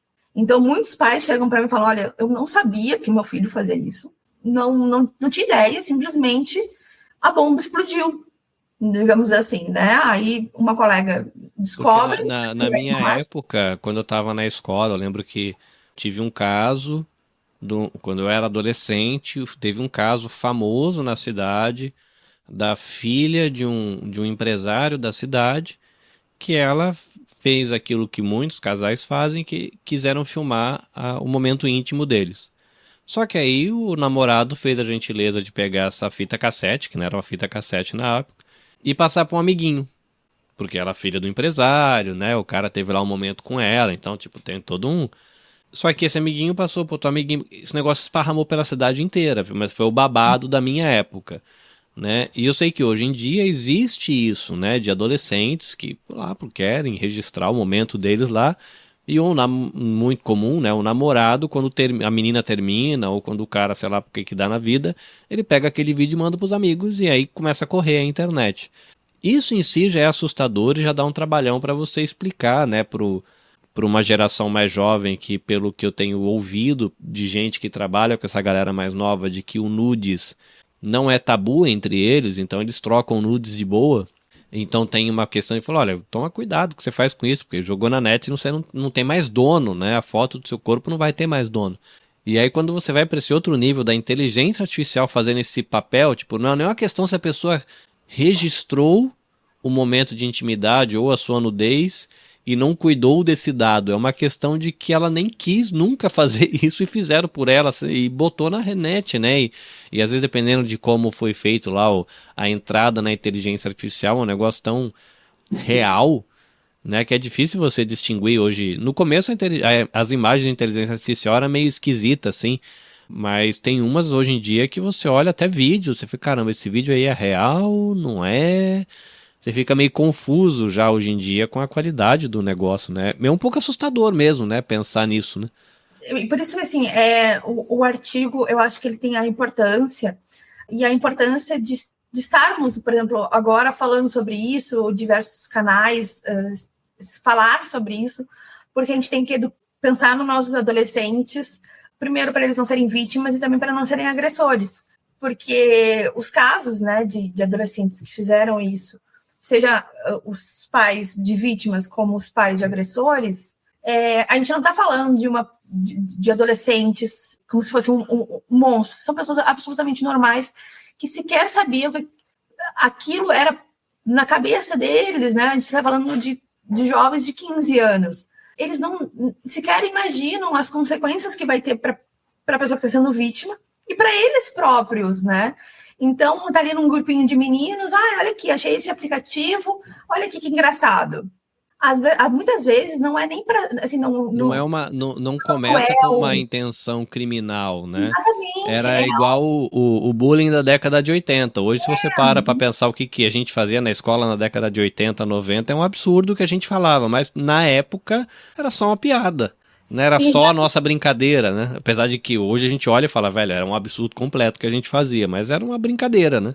Então, assim, eu acho muito importante os pais saberem que isso é uma realidade dentro de todas as escolas. Então, assim, não foi um caso isolado. Então, provavelmente todo mundo que está nos escutando já escutou, quem tem filhos, assim, né? Já escutou, ou dentro da escola do seu filho, mas, assim, não é uma questão se vai acontecer, e quando acontecer, né? Então, é muito importante explicar, porque a gente não realmente está falando de jovens que eu não... Todos que chegaram até mim, eu não estou falando de pessoas, de criminosos, digamos assim, acabaram cometendo um ato infracional grave, com consequências graves, mas tu vê a ingenuidade, quando a gente está falando de adolescentes, né?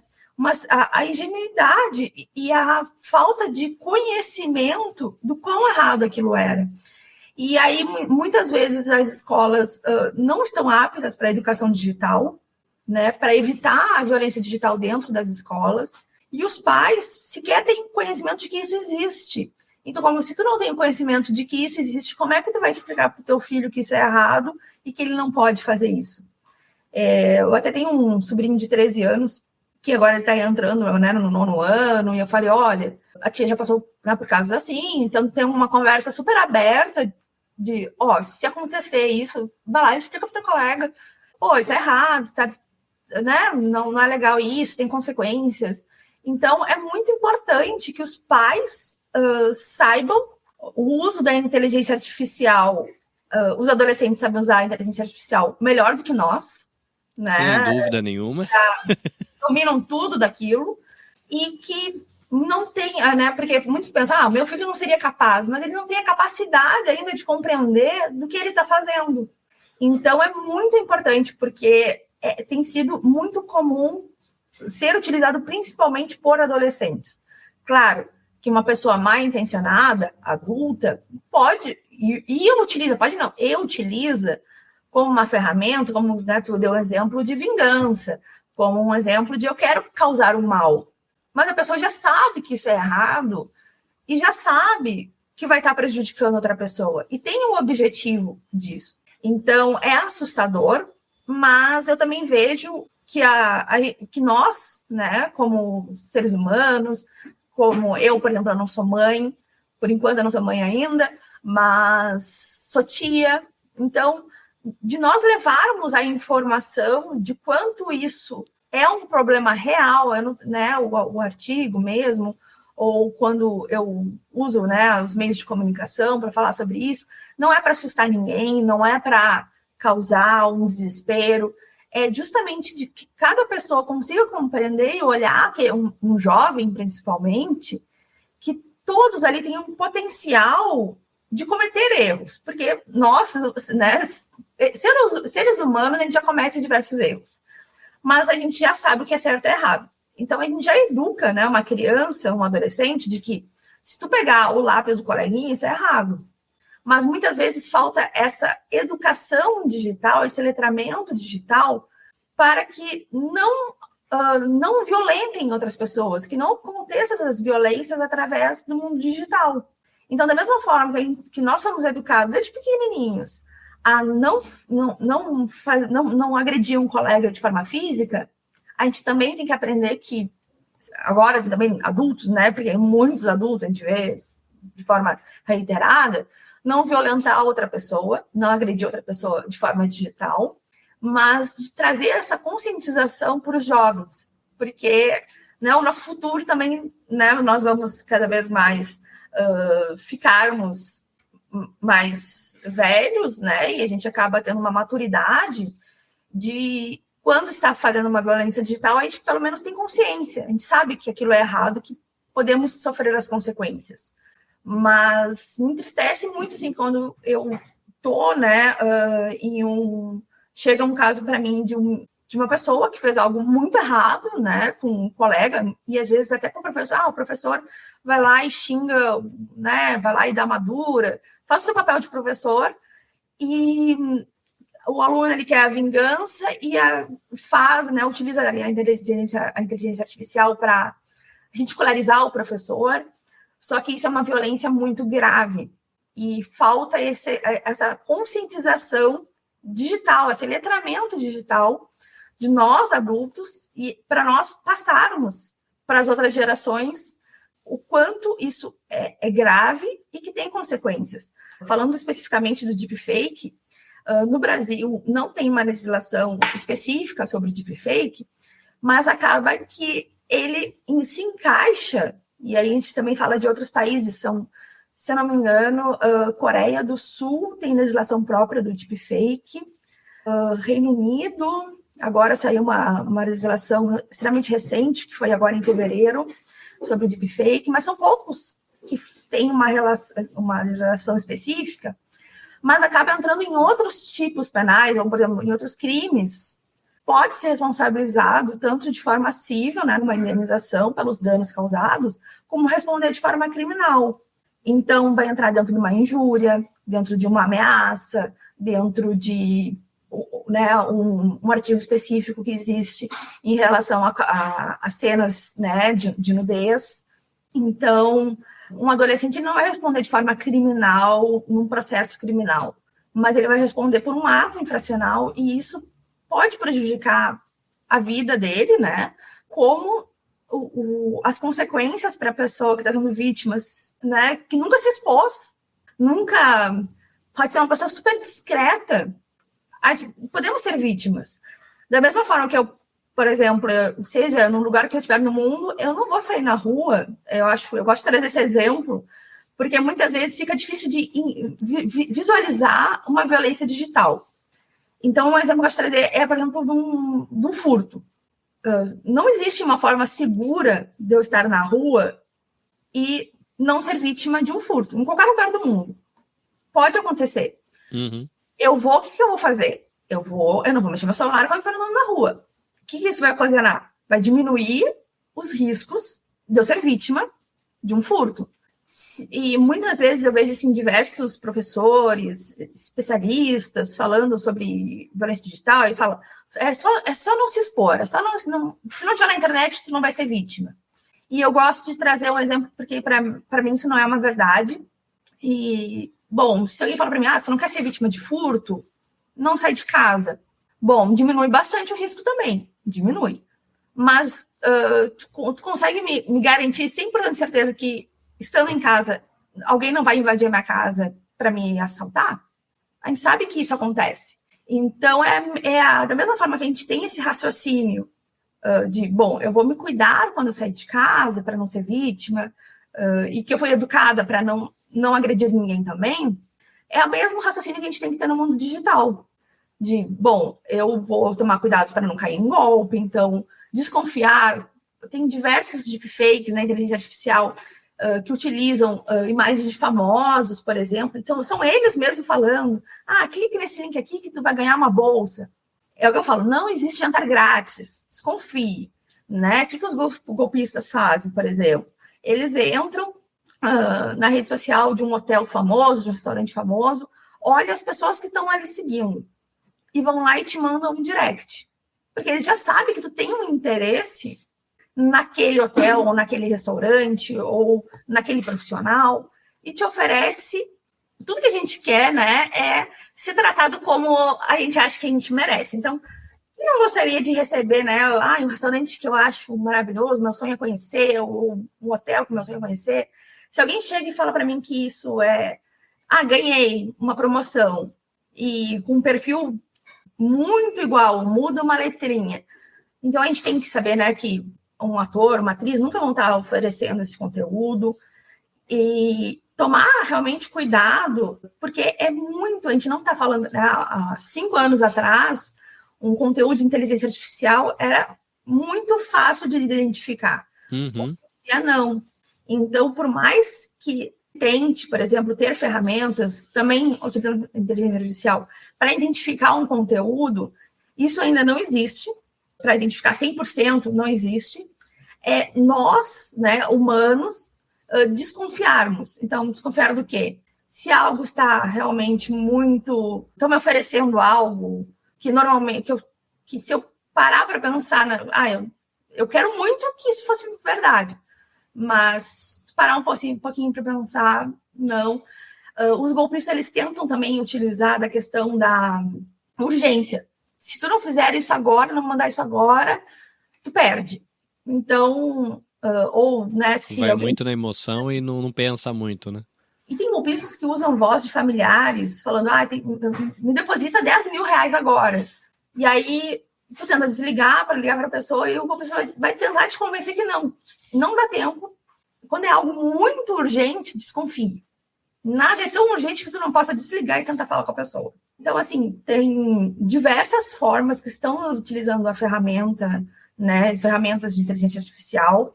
Cada vez mais vão continuar utilizando, vamos ter ferramentas também que vão conseguir detectar isso, mas a forma mais eficaz de detectar é a nossa capacidade humana de compreender de que é muito realista e de nos educarmos de forma, né, isso a gente até fala, não dá para desenvolver tanto, não deu para desenvolver tanto, porque acaba sendo um assunto à parte, que é o letramento digital.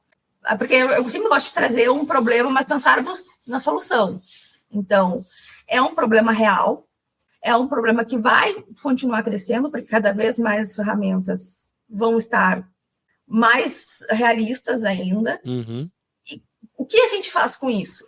Então, assim, educarmos...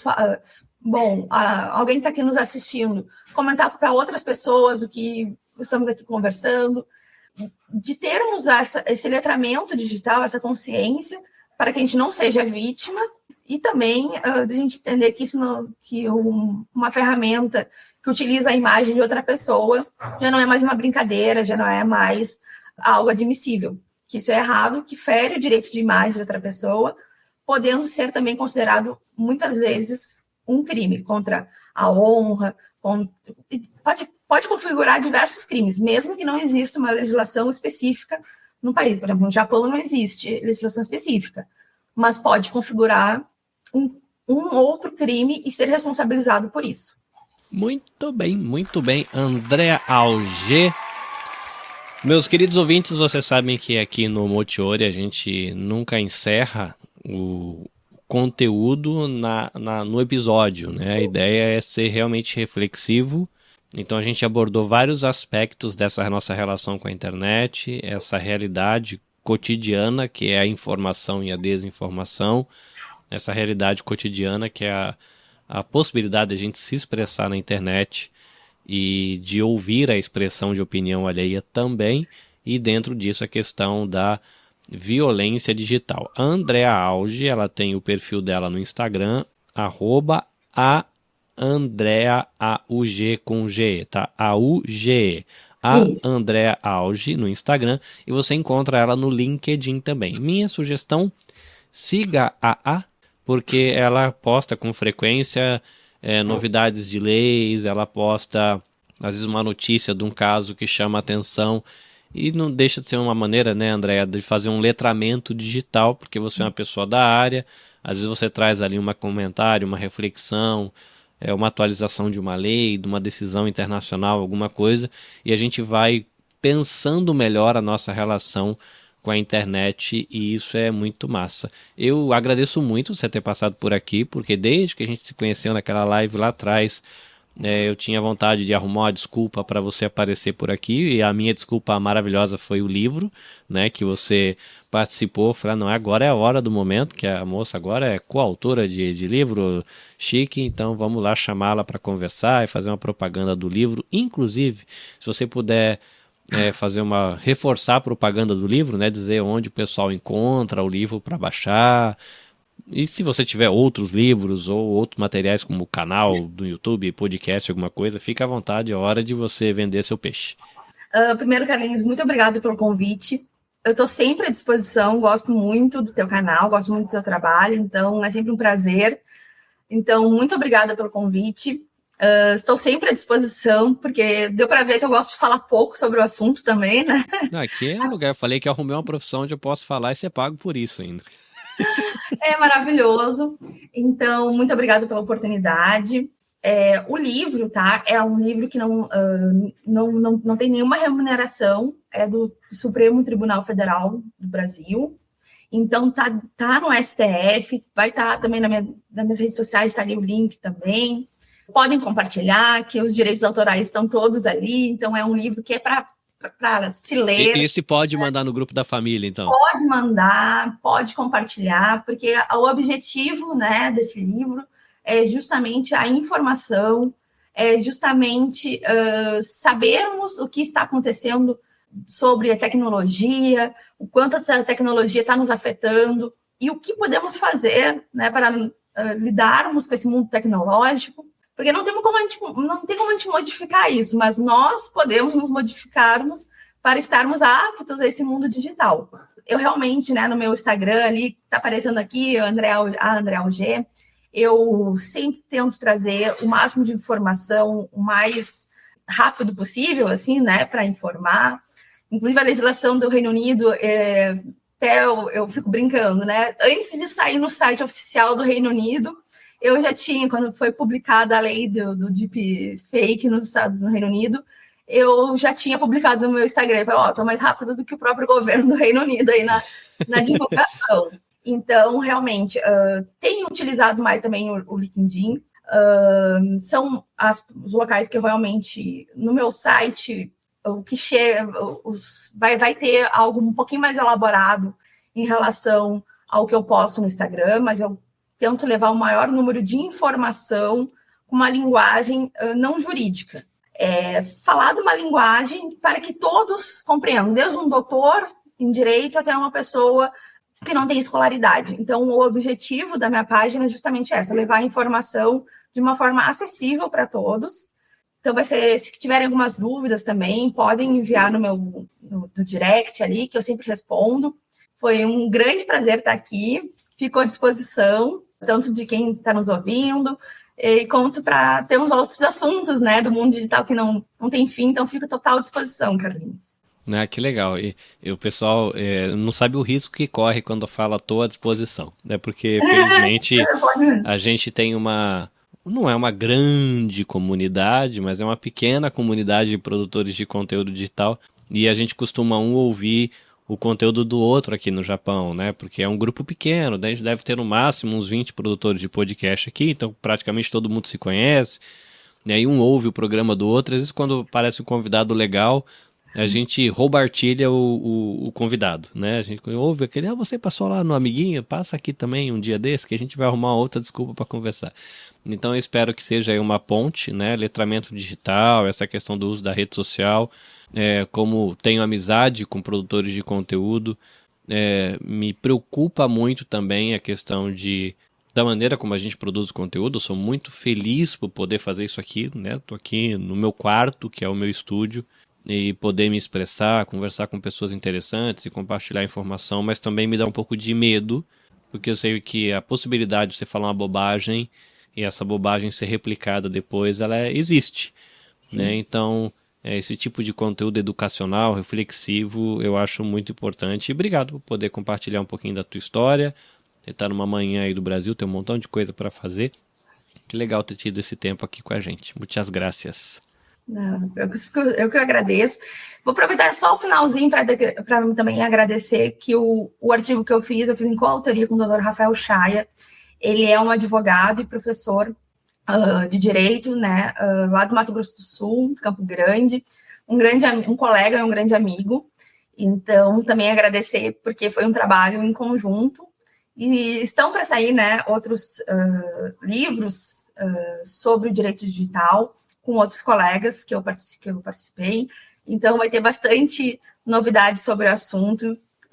Em breve também, não só no mundo digital, mas no mundo físico também. Que legal. Quando tiver e você soltar no Stories lá, pode me marcar aqui que eu replico aqui, que eu acho que isso é interessante. E já que a gente está falando de livro, gente, vamos aqui lembrar do nosso parceiro, né, a Livraria Upstage, né, tá aqui no Japão oferecendo literatura para a galera. Casos como esse, né, por exemplo, a Andrea publicou um livro e você tem interesse no livro, você pode entrar em contato com a Livraria Upstage, que eles trazem também livros por encomenda. Eles têm as editoras parceiras, que eles trazem material com frequência para cá, o catálogo, mas eles têm também essa questão de aceitar encomendas específicas, né? Então, um caso desse, né, como o livro da Andrea, às vezes é publicado por uma editora independente, alguma coisa assim, e aí você pode passar o nome, né, o nome da editora, o nome do autor, e a Livraria Upstage consegue trazer para você. Então é uma boa, Livraria Upstage aí no Instagram e livrariaupstage.com. Não se esquece, @NabeCastJP no YouTube para você acompanhar ao vivo as gravações de episódios do Mochiori e de outros projetos que eu me meto aqui com a Nabecast, que é minha produtora. E se você quiser tornar um parceiro da gente aqui no Mochiori, ajudando a gente a levar esse conteúdo mais longe, potencializar, para a gente poder fazer viagem e mais eventos, entre em contato aí, chama na DM, chama no WhatsApp, aí você pode colocar a sua marca aqui apoiando esse projeto, mostrando o compromisso da sua marca com o bem-estar da comunidade brasileira no Japão. André, uma vez mais, muito obrigado. Para a galera que está aqui no Instagram, obrigado. Dulce Ferrão, muito fã da Nabecast com o Carlinhos. Obrigado, Dulce. Muito obrigado. Passou um monte de produtor de conteúdo aqui no Instagram. Tem a galera aqui no YouTube também. Joyce Nakamura, podcaster, passou aqui no comecinho dando um oi. Depois disse que tinha compromisso e vai ouvir o conteúdo depois. De Rosa Edições, nosso amiguinho podcaster e editor de podcast lá do Brasil, tá aqui também. Meus amigos e queridos ouvintes, são muito bom. Fiquem bem e a gente se encontra daqui 15 dias. A gente vai conversar no episódio 105 sobre... Não sei se eu gosto muito do que eu vejo no espelho. A gente vai falar um pouquinho sobre como a gente se vê, como a gente se olha. Vai ser no período ali bem perto do carnaval, onde na cultura brasileira é muito comum as pessoas se expressarem com muito mais pele exposta, com muito mais do corpo exposto. E às vezes a gente olha para o espelho e não está muito feliz com o que a gente olha, nem por fora, nem por dentro. A gente vai ter uma psicóloga lá do Projeto Tsuru para conversar com a gente. E não se esquece que no dia 22 de março, na cidade de Toyohashi, a gente vai ter o nosso encontro de ouvintes. A gente vai ter café, a gente vai ter pão de queijo, a gente vai ter pão com fermentação natural, a gente vai ter sorteio de brinde, gravação do episódio com o psicólogo da Rede Sabja, e a gente vai falar sobre a saúde mental do homem, tá? Então, se você quiser participar, totalmente gratuito, com estacionamento gratuito, o coffee break é gratuito, mas precisa fazer inscrição porque a gente vai oferecer o coffee break, então tem limite, tá? Você vai no meu link da bio e tem lá o encontro de ouvintes do Mochiori, dia 22 em Toyohashi, e você faz sua inscrição ali gratuita pra gente garantir o seu pãozinho de queijo e o seu café. Beleza, gente? Muito obrigado. André, obrigado. E a gente se vê, gente, daqui 15 dias ao vivo aqui no YouTube. Beleza? Abraço para todo mundo. Sayonara.